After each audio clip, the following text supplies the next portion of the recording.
pessoal? Sejam bem-vindos a mais um podcast das Faculdades ICEIB. As nossas faculdades ICEIB são distribuídas em duas, para quem não sabe. Uma em Belo Horizonte e outra em Betim. E nós estamos gravando aqui em Betim hoje, né? E é uma satisfação muito grande estarmos aqui para conduzir esse trabalho. Eu sou o professor Márcio de Freitas, estou coordenador do curso de Pedagogia das faculdades ICEIB e é um prazer enorme, viu, estar aqui conduzindo esse trabalho, mediando esse processo de aprendizagem que é tão bacana e tão importante para todos, não é verdade? Então hoje a gente tem uma convidada especial, que é a professora doutora Antônia Soares Silveira de Oliveira, pesquisadora, enfim, ela tem várias facetas aí, várias experiências, né, que ela vai trazer um pouquinho para a gente aqui na fala dela. E eu gostaria de já passar essa palavra para ela e pedir a ela que fale um pouquinho, né, da experiência dela e um pouquinho dela e tal. Seja bem-vinda e obrigado, viu, professora, por ter aceito o nosso convite. Eu que agradeço o convite, é muito bom falar sobre educação, sobre conhecimento, sobre pesquisa. É sempre bom estar dentro da escola, né, falar com os colegas de trabalho. E vou aproveitar, professor Márcio, para parabenizar as faculdades ICEIB. Sucesso na educação à distância, visita do Ministério da Educação sendo avaliado com nota máxima. Então, os meus cumprimentos e os meus agradecimentos a toda a equipe aí, porque uma nota boa, né, uma avaliação boa do Ministério da Educação só consegue com o comprometimento, com a dedicação de professores, tutores, equipe, TI, o administrativo e, claro, né, os nossos alunos. E se os nossos alunos eles estão tendo sucesso, né, e com grande, não só expectativa, mas já com trabalho, já com lugar no mercado de trabalho, é uma satisfação muito grande para nós. Parabéns, tá? Você aqui representando toda a equipe. Bacana. É um trabalho de equipe, né, professora? Porque a gente sabe que um trabalho, um sucesso desse é um conjunto de frentes de trabalho que são desenvolvidas, né, por uma equipe enorme, né, mas tem sempre alguém que está à frente, puxando e tal, né? E isso é muito bacana, isso é muito importante. Esse trabalho coletivo é realmente fundamental. Então, mais uma vez, muito obrigado pela sua presença, viu? Pela sua participação aqui no nosso podcast. E a gente está trazendo sempre nomes diferentes, temáticas diferentes. Vão acompanhando a nossa programação aí, pessoal, tá bom? Bem, a temática de hoje, pessoal, é uma temática mais abrangente, uma temática que requer, assim, um amplo olhar no processo educacional, tá? O tema é aprendizagem significativa. Olha que provocativo isso. Se a gente pensar, por exemplo, que as pessoas que estão no processo de aprendizagem e dentro desse processo de aprendizagem nós temos o lado do professor e o lado do aprendente, do aluno, né? Agora, é importante trazer para esse aluno qual significado deverá ter na vida dele aquilo que ele está aprendendo, né? Porque é dessa forma que vai realmente fazer sentido essa aprendizagem para ele, não é verdade? Então, pensar um pouco nisso, pensar nessa escola, né, que pensa esse aluno de uma maneira um pouco mais democrática, um pouco mais no sentido de ser agente de construção do seu próprio conhecimento, isso faz com que a escola seja diferente. E aí sim a aprendizagem se torna, né, assim, significativa. Você concorda com isso, professora? E de repente, assim, se concorda ou não, gostaria que você falasse um pouquinho, né? E falasse, já dentro dessa fala, se concorda ou não, que estímulos esses alunos podem ter, internos e externos, né, para a construção do seu conhecimento e, claro, ter essa aprendizagem significativa. Aproveitando aqui a oportunidade, professor Márcio, a minha formação, né, eu sou pedagoga com muita honra e trabalhei em todos os cargos da educação básica. Então, eu estou no ensino superior, mas a minha experiência, eu fui alfabetizadora, trabalhei na educação infantil, né, de primeira a quarta série, coordenadora pedagógica de escola pública, diretora de escola pública, né, fui diretora também de escola de educação básica particular e fui professora durante 35 anos no ensino superior de uma universidade pública, a minha querida Unimontes, que eu aprendi muito. E na Unimontes eu fui a primeira professora, eu tenho uma honra de falar isso, a primeira professora a implantar um núcleo de educação inclusiva.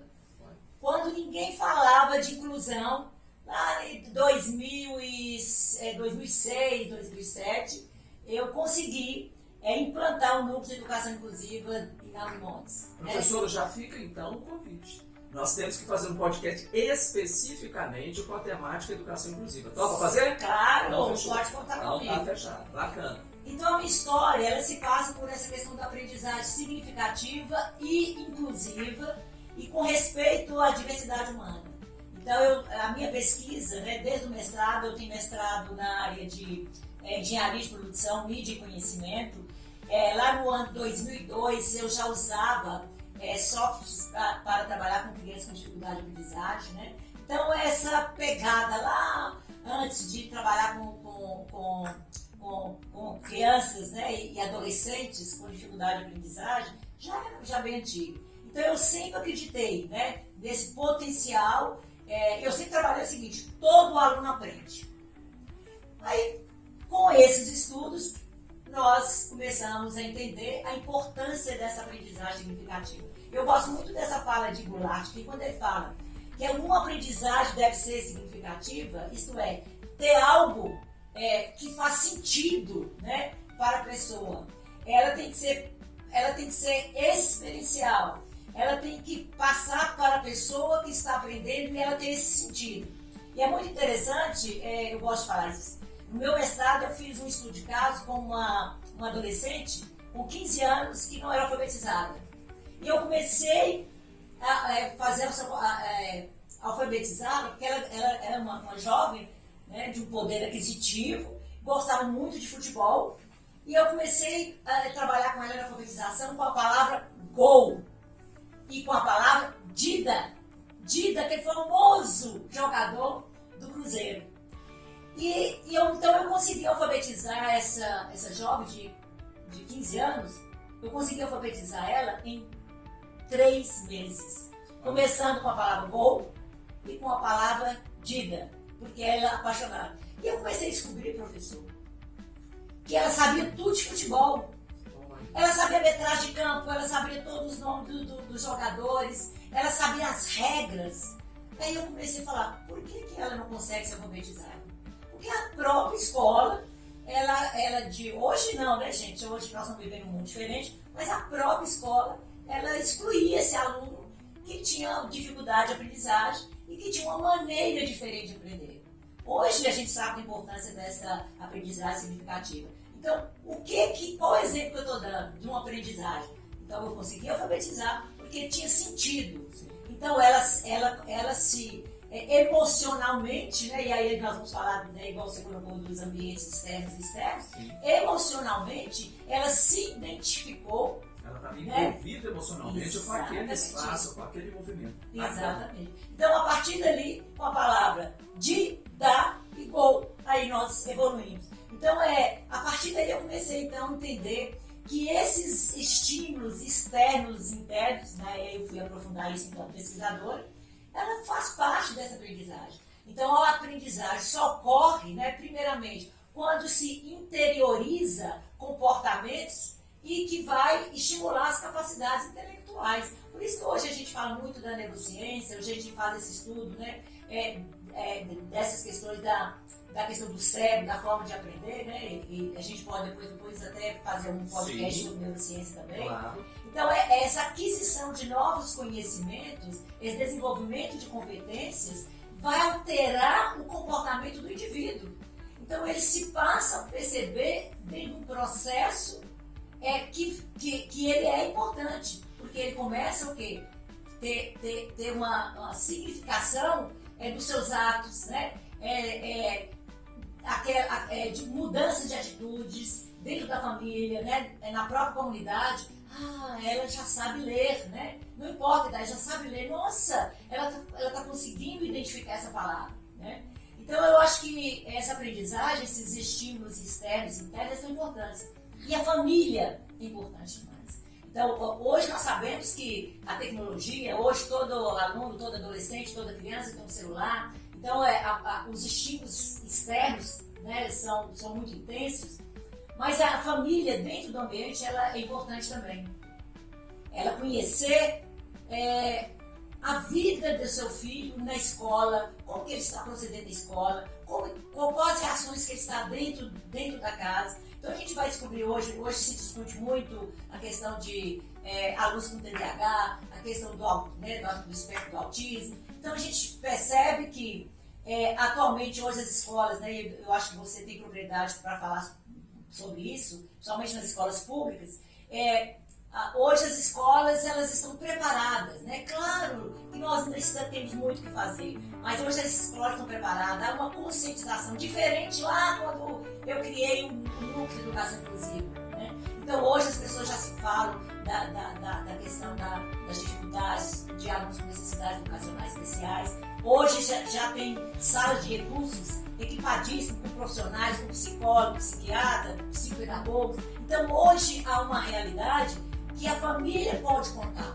né? Então eu acho importantíssimo que essa família, cada vez mais ela vem agregar as ações dentro da escola, cada vez mais ela vem compartilhar, né, a vida do seu filho com a escola, e a mesma coisa que os professores, né, venham também compartilhar e toda a equipe. Eu quero aproveitar, professor, parabenizar os professores. Mês de outubro, né, é o mês dedicado aos professores, né? Nós que somos professores, não vou falar velhos não, mas professores experientes, né? Com mais de 30 anos de trabalho prestado, educação básica, superior. Então a gente quer falar da nossa satisfação e nosso prazer. Então quando fala assim, você, qual a sua profissão?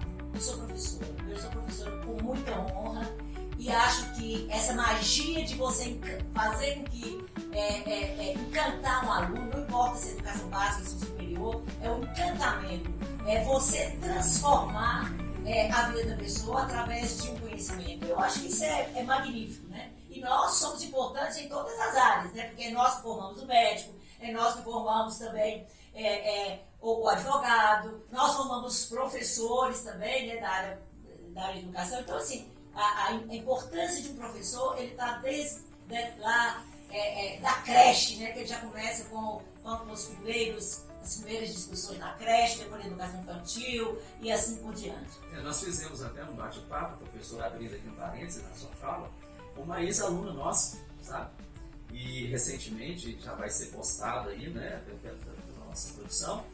E ela falava exatamente disso. Ela formou conosco aqui em pedagogia, depois fez aí as pós-graduações, né, as suas especializações, e agora na semana passada, me parece, né, nós estamos aqui em outubro, final de outubro, na semana passada, meados de outubro, ela defendeu o seu mestrado, sabe? A sua dissertação de mestrado está em busca já do doutorado. Então, quer dizer, é uma pessoa que está aí em busca do seu...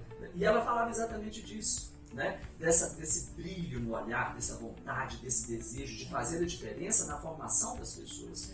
E é disso que nós estamos falando, e nós estamos precisando de mais professores que tenham essa garra, essa gana, esse desejo, né? E em todas as áreas da educação. E aí, a gente pensando na educação infantil, nessa parte, né, dos estímulos externos, internos, que você já comentou muito bem, quer dizer, essa questão da educação infantil, nós fizemos também um bate-papo com uma outra professora, que é da área circense, né, uma professora de educação física, que vem fazendo um trabalho também muito legal nessa parte de recreação e ludicidade.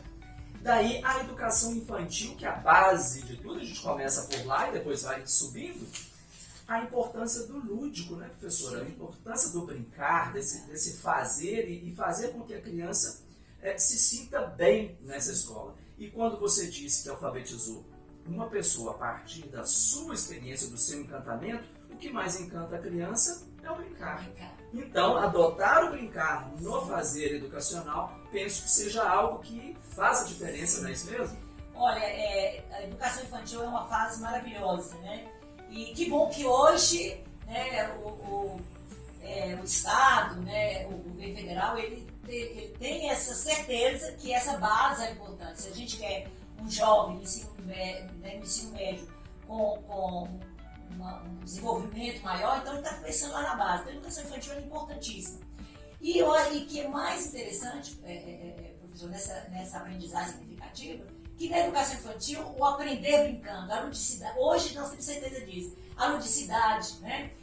A criança ela vai aprendendo e ela vai obtendo os conceitos, né, do seu dia a dia, daquilo que está presente à sua volta, e isso vai fazendo com que a mudança de comportamento dela, né, ela acontece não só na escola, mas dentro da casa também. Quando ela é capaz de falar corretamente, quando ela é capaz de, brincando, ela vai desenvolver, porque nós sabemos que a alfabetização, tudo bem, ocorre no cérebro, mas nós sabemos também da questão do manual, da visão, né, do tato, ela faz parte desse processo. Sim, todos esses aspectos, né, auditivos, sensoriais, né, todos os visuais, é um conjunto como que eu vou falar? É um conjunto de sensores que vai desencadear esse processo na educação infantil. E a melhor de sentido. E a melhor forma que tem é a ludicidade, a brincadeira, o canto, a música, o pegar, o de construir, né? E nós sabemos hoje da importância dessa construção dentro da própria escola. Nós vamos aprender a palavra casa, tá? Então, o que é uma casa? Vamos construir. Quem tem uma casa, um brinquedo, vai trazer. Então, a fase infantil, ela é de muita criatividade, ela é de uma imaginação, e a gente percebe isso a partir do momento que a criança ela consegue imaginar e ela falar, ela está desenvolvendo o que? A linguagem oral, né? Sim. Então, assim, e a linguagem oral, ela vai desenvolver a questão também da questão matemática, porque tudo tem envolvido. Você só aprende contar e escrever números, porque existe todo um contexto lá atrás que foi trabalhado com essa criança, né? Perfeito, perfeito. E isso tudo é base para o processo da alfabetização, Sim. de um modo geral, né? Isso é o contexto da alfabetização. Que aí tem, assim, como foco a essa alfabetização o ensino fundamental, Sim, não é? sim. Tem uma coisa que eu acho que é maravilhoso na questão da alfabetização, essa descoberta, né, da letra, do sentido. Você percebe quando a criança ela começa a juntar as letras, quando ela começa a fazer a questão formar palavras e ela começa a dar sentido. Então há uma transformação desse indivíduo. E eu acho que é importante nessa questão do processo de alfabetização principalmente o apoio da família. E nós vamos ter que ter também um cuidado nessa questão do processo de alfabetização, professor, porque aí já existe algumas regras, já algumas dificuldades, que às vezes da questão das dificuldades individuais. Algumas pessoas, elas aprendem pela visão, outras pela audição e outras pelo tato. Então, o professor ele vai ter que ter essa competência, ele tem que desenvolver essa competência de trazer atividades para dentro da sala de aula, nesse processo de alfabetização, que vai incluir vários alunos. Então, eu vou trazer uma gravura, porque eu sei que um aluno ele vai conseguir aprender pela gravura, o outro vai aprender pelo som, eu vou trazer uma música, né? O outro vai aprender porque ele vai construir, ele vai fazer ou desenhar. Então, eu acho que é magnífico essa questão da importância do cérebro, por isso que eu gosto muito da neurociência, de você, desse processo de aprendizagem e que a gente utiliza todos os sentidos. Então, no ensino fundamental, enquanto que na educação infantil a gente vai falar que ele vai aprender através das brincadeiras, né, da ludicidade, nós vamos falar que quando chega na educação infantil ele vai ser alfabetizado e ele vai desenvolver, né, o seu nível de leitura. Então, é muito importante que os professores da escola, a família, fiquem atentos, para que não chegue depois, igual hoje a gente encontra alunos no ensino médio, ou às vezes até alunos no ensino superior, que ainda está com dificuldades, às vezes de fazer uma interpretação de texto, de escrever, né? Então, a gente encontra isso no ensino superior também. E por isso que é importante as faculdades, normalmente elas fazem um nivelamento, né? Elas dão oportunidade para o aluno e claro que não há a gente vai ter sempre esse cuidado de não identificar os erros, mas identificar aqueles pontos que podem ser trabalhados pelos professores, na leitura, na interpretação, para que ele possa crescer e confiar mais no que ele está escrevendo, no que ele está falando. Não, perfeito. E inclusive nós temos aí, você já disse um pouco lá atrás, e é bom retomar, são programas e projetos que são desenvolvidos nas escolas hoje com essa sensibilidade com esse aluno que tem dificuldade muitas vezes, né, para criar essa oportunidade para que todos aprendam, né, e cada um aprende no seu tempo e à sua maneira, Sim. não é? Então isso daí é importante. E é importante também perceber que o processo da mediação dessa aprendizagem, da condução desse processo de ensino-aprendizagem, tem a ver com o processo relacional, né, que é a relação entre esse professor, entre esse aluno, e a realidade em que ele vive, que você colocou muito bem, que é com relação à família, ao espaço que ele vive, a cultura que ele tem diariamente no contexto que ele se encontra, que ele vive, que ele mora, né? Com isso, é preciso fazer as adaptações didáticas necessárias para que consiga chegar até esse aluno, né, esse conhecimento que ele precisa ter, e mostrar para ele que significado tem esse, né? E aí sim a aprendizagem significativa, que sentido tem, para aguçar essa cognitividade, né? O seu cognitivo ele vai estar mais aguçado, mais preparado para enfrentar esse mundo louco que nós temos por aí afora. E nós temos, por exemplo, aqui em Betim, um espaço que é muito bacana. Nós temos dentro das escolas municipais espaços de apoio, são salas de apoio, né? Sempre com uma pessoa ali, com um professor que conduz esse trabalho, sobretudo com as pessoas com necessidades especiais de aprendizagem. E aí tem também o Centro de Referência de Educação Inclusiva, né? Que é um espaço muito bacana, que quem não teve a oportunidade, quem mora por aqui, né, por Betim ou pela região, né? Venha conhecer, porque é muito bacana, é um espaço público, né? E que a gente teve a oportunidade de estar próximo, uma vez que a gente atuou dentro da Secretaria de Educação durante muito tempo, então a gente teve uma proximidade muito grande com esse trabalho. Então é um trabalho muito rico, com profissionais de várias áreas, né? E que isso ajuda enormemente o processo de aprendizagem, né, professora? Pois bem, professora, eu gostaria agora que você falasse, então, um pouquinho, fechando aí, né, fazendo agora um fechamento, né, das suas falas todas, dessa sua experiência nesse ensino superior que você traz, né, de tantos anos que você já colocou para a gente, e como que você está vendo essa transformação, porque há uma transformação, ao menos assim, ao meu ver, há uma transformação da educação hoje. E nessa transformação, qual é o papel do ensino superior nesse processo dessa transformação da educação hoje? Eu falo que para nós que estamos no ensino superior, que nós temos essa missão, né, de formar profissionais, no caso nosso, principalmente, nós trabalhamos com o curso de pedagogia e com o curso de educação especial, né, que por sinal hoje nós estamos falando de um pedagogo, né, para ter uma formação em educação especial, porque hoje o próprio governo federal, o governo estadual, eles têm uma visão do profissional mais completa. Então, hoje já se vê o pedagogo, mas com uma formação também na questão da inclusão, na questão das necessidades educacionais especiais, né? Então, fica aí um convite, né, para os pedagogos, né, que já estão na área, e os futuros para que venham fazer educação especial com a gente, que o curso é muito bom. Mas, enfim, quando nós falamos no ensino superior, então a nossa missão de formar esse profissional que vai estar dentro das escolas, no caso nosso, né, dentro da escola, exercendo um papel que é importante na transformação da vida da criança ou do adolescente. Mas eu acho que interessante, quando a gente fala também dessa importância do ensino superior, que nós temos nós temos que ter a competência do reconstruir o saber, né? Nesse processo coletivo de reflexão, trazer os fundamentos teóricos para o nosso aluno, mas ao mesmo tempo fazer com que ele possa refletir a atuação dele na comunidade, né? A atuação dele dentro da escola, que hoje é uma escola viva, né? Hoje nós estamos falando de uma escola que tem projetos, nós estamos falando de uma escola que tem uma diversidade humana muito grande, né? Nós vamos ter alunos que têm dificuldade de aprender, nós vamos ter alunos que têm deficiências físicas, cognitivas, visuais, auditivas, né? Então nós estamos falando dessa diversidade. Então uma escola que ela precisa desenvolver a autonomia intelectual dos seus alunos. E é isso que nós fazemos dentro do ensino superior.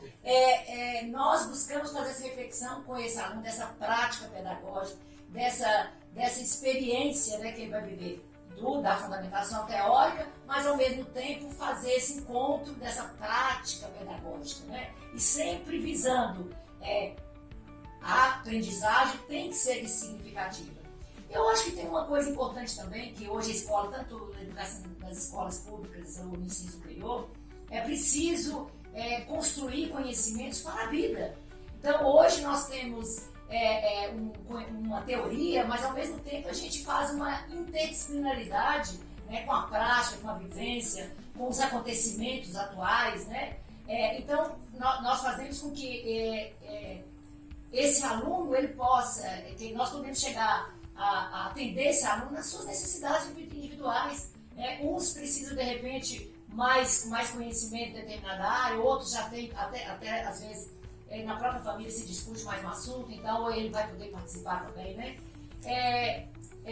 Outra coisa importante que eu, tanto no ensino superior como na educação básica, é desenvolver as competências, né? Quais as competências do nosso aluno? O que nós queremos com ele na educação infantil?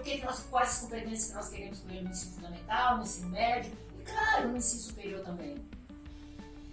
Outra coisa importante que eu vejo é viver a escola, né, não importa qual nível que seja, mas como um ser livre, um ser social, um ser inclusivo, um ser ético, né, que busca fazer esse trabalho coletivo. E eu acho que é fantástico isso aqui. A escola é um local de encontro, né?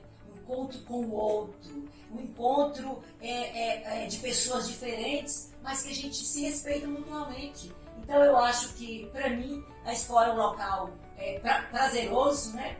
É um local onde se encontra, onde se conhece, onde se divide, né? As alegrias e as tristezas.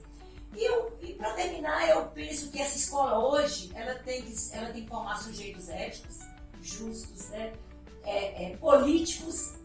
Quando eu falo políticos, não partidários, né? Eu falo políticos no sentido de respeito, de ações sociais, né? Mais humanos, autônomos, empreendedores, né? Então nós temos que trabalhar com esse indivíduo na educação básica e no ensino superior. Que todos nós, de uma forma ou de outra, nós temos competência, né, para empreender algo, né?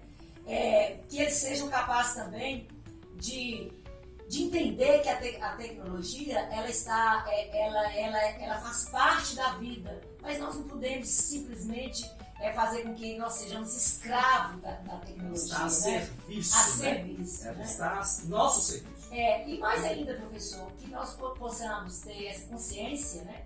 E que a gente possa fazer com que isso dentro da escola, dentro da nossa comunidade, que a gente possa ter essa consciência de que nós somos diferentes, né? Nós pensamos diferentes, mas nós respeitamos e sabemos o lugar e a importância de cada um, né? Na hierarquia, com a família, os pais, né?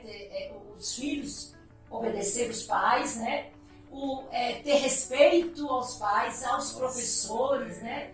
E a gente percebe que, às vezes, em alguns casos, está fugindo um pouco às regras. Então, nós sabemos da importância dessa conscientização, né? E de trabalhar esse respeito. O papel do professor, o papel do aluno, o papel dos pais, né? E o papel da sociedade. Então, eu acho que é isso aí. É um lugar de encontro, mas é um lugar de respeito também. Com certeza. E penso que essa sua última fala me faz remeter à necessidade das escolas perceber a importância de criar mais programas, mais projetos, mas um em específico, a escola de pais. Sim. Porque hoje em dia nós estamos tendo aí uma troca muito grande aí de responsabilidades. Os pais não estão conseguindo lidar com a sua responsabilidade de pai, de autoridade de pai e de mãe. Eles estão confundindo as coisas e estão delegando, terceirizando a sua função de pai e de mãe para a escola. E que é algo que a escola não dá conta.